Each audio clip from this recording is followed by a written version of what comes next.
1919 ended. Now, people would say World War One, it was so bloody, and it's the bloodiest period in history. But between World War One and World War Two, we had the 1920s and the 1930s. Rosa Luxemburg was killed, executed, for her involvement in the Spartacist uprising in 1919 in Germany. But her belief was that revolution should always be continuous. Violence for the sake of violence. And indeed, the revolution never stopped. What we saw with Marxism was a hijacked version of the Enlightenment, and it had to continue on. So there was the Hungarian Soviet Republic, which was established by Bela Kun.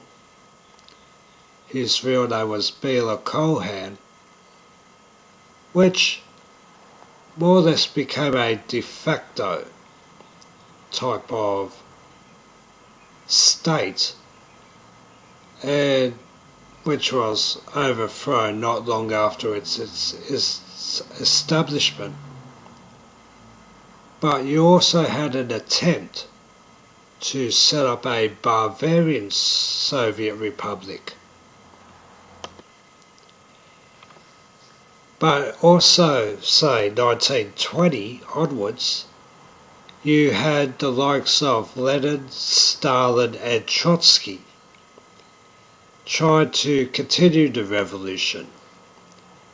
Now here's the thing, Lenin identified himself as a Russian, even though he was of Jewish and Tartar ancestry.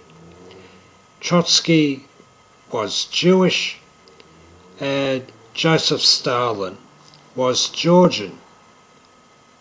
Yet they believed in a continuous revolution.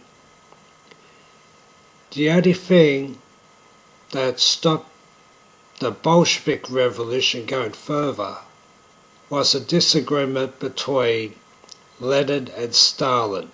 Stalin wanted a unitary state. That means no Soviet republics, just one landmass to be governed by one government. Whereas Trotsky, he wanted the revolution to continue, he wanted the violence to continue. Well, it didn't matter about the actual government, the revolution had to continue. And we saw in 1920 the war between the Soviet Union and Poland.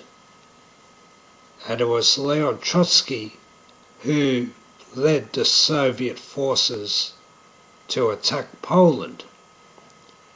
So what we are seeing here is a retro move, so to speak, to bring in the same conditions when Rosa Luxemburg was alive, because she came from Russian-occupied Poland. It came under the rulership of the Tsar.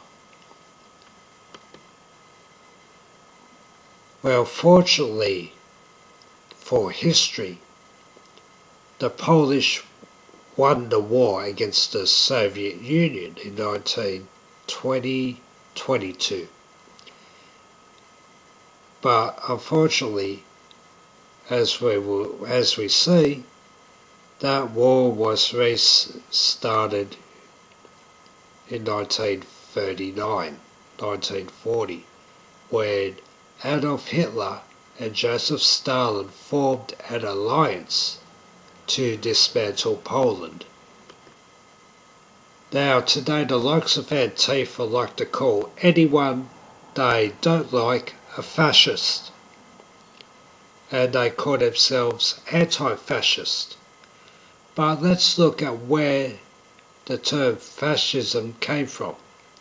In 1922, there's a man called Benito Mussolini who had his own version of internationalism, which was really based on his personality and not really globalist per se. He came into power.